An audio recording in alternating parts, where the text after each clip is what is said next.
All right, let's. I want to talk about what's going on with Joe Rogan and Spotify.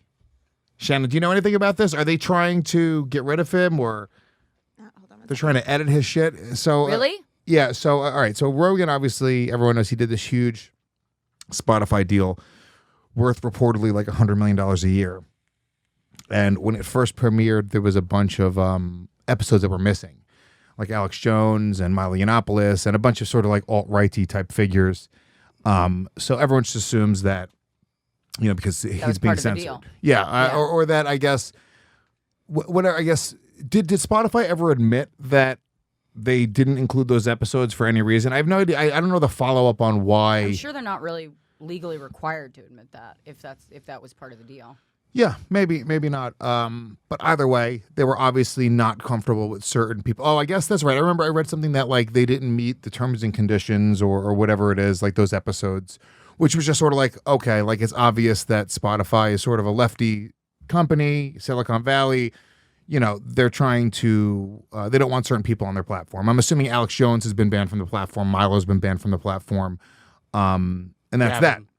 Gavin, a bunch of people. So apparently now I read this thing that a bunch of Spotify employees want to strike unless Spotify takes further action to censor Rogan. See if you can actually pull up the quote. They want to do things like Spotify can edit the podcast, decide which ones can go up. Yeah, right here. Employees threaten to strike if Spotify refuses to censor Joe Rogan. Go down a little. Let's see. Right. Go to the quote from Digital Music News. Spotify employees were demanding direct editorial oversight over the recently acquired Joe Rogan Experience podcast. That would include the ability to directly edit or remove sections of upcoming interviews or block the uploading of episodes deemed problematic. The employees also demanded the ability to add trigger warnings, corrections, and references to fact-checked articles on topics discussed by Rogan in the course of his multi-hour discussions.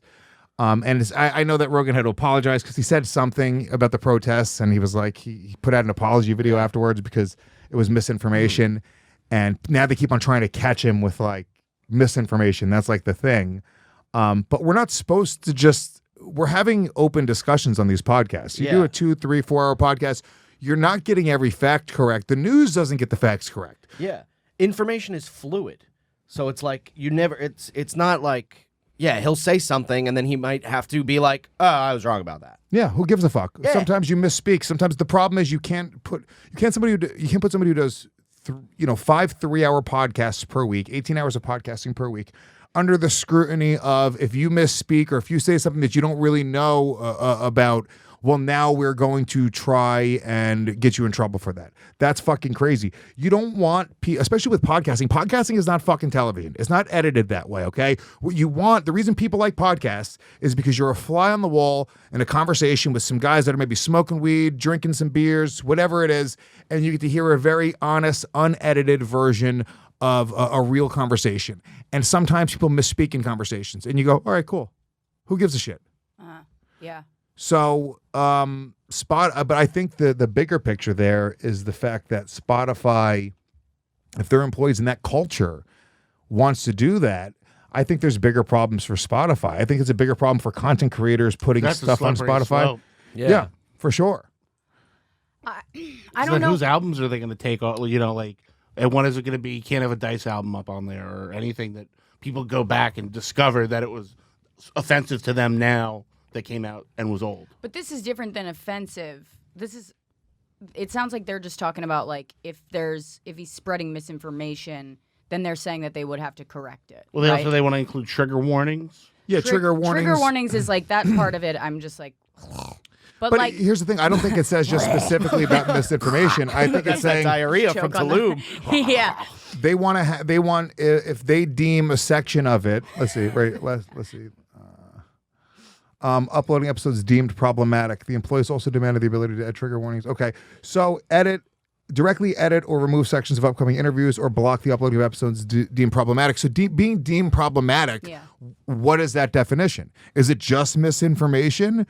It's tough because you could be talking about something that's actually problematic, where it's like people are listening and you're spreading something that could be harmful to just public discourse, right? Or you could, because there are people that listen to Joe Rogan and then they actually think of it as fact, right? Like they walk away from it and they go, oh, this is real. Because they think of him like a journalist, even though that's not his job and that's not what he does. Right. But then there's also people that would hear something that's offensive to them and be like, that's problematic.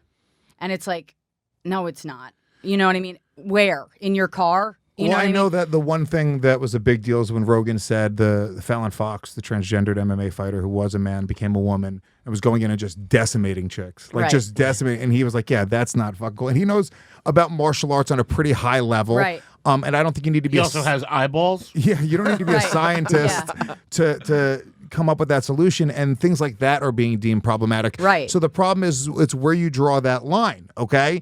And the problem with Rogan, it's a little different than you or I, is Rogan has an exclusive partnership and a deal with Spotify, so they're paying him directly. Yeah. That is a few steps away from you or I being removed from Spotify for shit that we say being problematic. However, when you look at it, the culture of Spotify is that, right? And we are definitely moving in that direction. So, I mean, for me, I saw that. I almost removed Legion of Skanks and Real Ass Podcast from Spotify this morning when I saw that. I'm not going to yet. But at the same time, I'm just going like, I don't really want to, you don't want to be dependent on these companies that will one day just say, well, fuck it. Now your stuff is gone and now you lose. Well, I'd rather get ahead of it and be smart about where people can find our content. So it's the whole thing is sort of interesting if you take that type of money. Now, look, the other flip side of this is who gives a shit? If you give me $100 million, that's enough money to, it's forget fuck you money. Okay. Yeah. Like, that is like enough money. Like, I would go so much harder. Like I would walk around in blackface.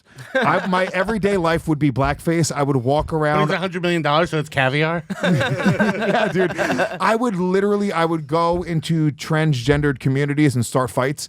I would be so problematic if I had $100 million. Never give me a deal like that. You wouldn't see, if I was given $100 million, I'd be like, okay, well now I'm your slave. Yeah. Like I would be like, whatever. And then I would you I put the blackface on, I'm like, yes, I'm your slave master. Oh, yes, sir. Spotify, I'm your slave. What do you need me to do? Spotify. Oh, good Mrs. Spotify. Yeah, exactly, Rosebud. Exactly what I'm saying. I'm saying I would do whatever Spotify asked me to do. Like I'd be like what? Work the fields. And, You gonna let him sleep in the big playlist? you're gonna be a house comic for me, Rosebud. Jesus Christ. We bring the best out of Brendan. Yeah. This is Studio B. full slave voice. This is Studio Brendan. I love that. So you're saying that he should not be corrected if he's like if he says something that's actual misinformation, if he's spreading. No, because let me tell you why. Okay, definitely not by the platform that your podcast is on. Okay, They bought him.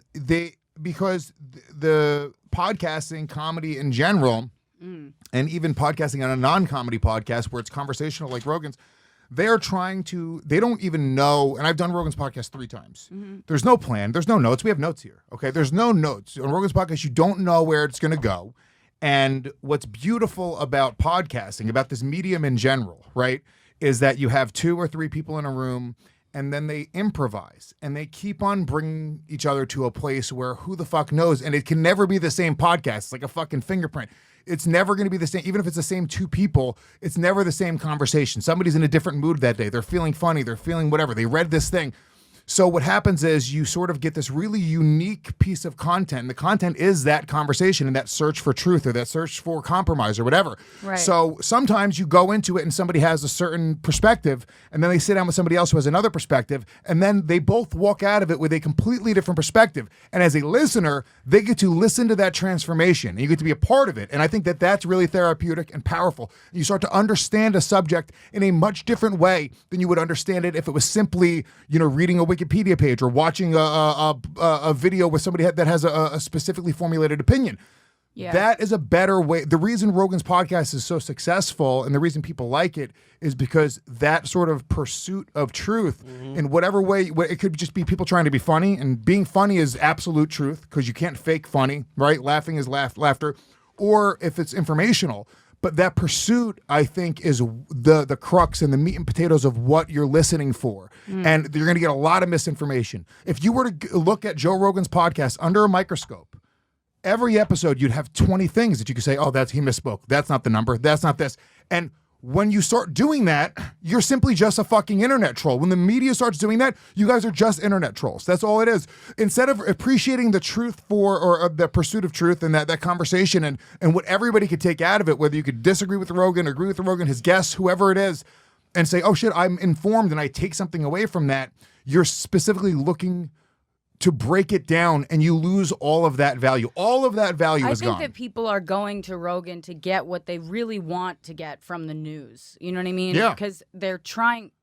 I Honesty. agree with what you're saying. Like with podcasting, you're listening to a conversation which nobody's having anymore. Mm-hmm. So every communication we're having with people who have different perspectives from us, it's all online, right? And it's all just pretty much arguing and not listening to each other. Right. So when you hear two people communicate, you can feel their change in perspective. You can feel where they're coming from. There's nuance. There's and you have none of that online. And there's an appreciation. I mean, there's just an appreciation for you hear, two people who disagree and they come together and have a conversation and try to find, understand each other's It's perspective. the best feeling to listen to that. It is. It really is. Two people that disagree getting along. Yeah. It's like so rare these days that it's so much fun to listen to. I agree with you, and I think it's like people. The reality is, people that are online in these masses, they don't want that. They just want their opinion, their opinion, their opinion. And as soon as you stray from that, you become an enemy right away.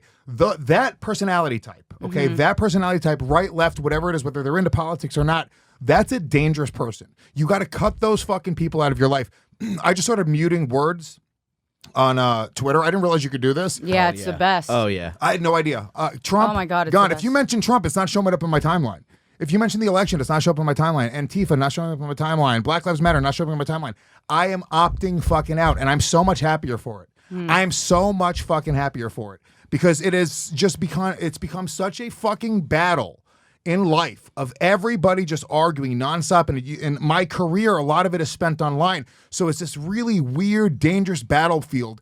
And you move away from it and you go like, oh shit, you know what?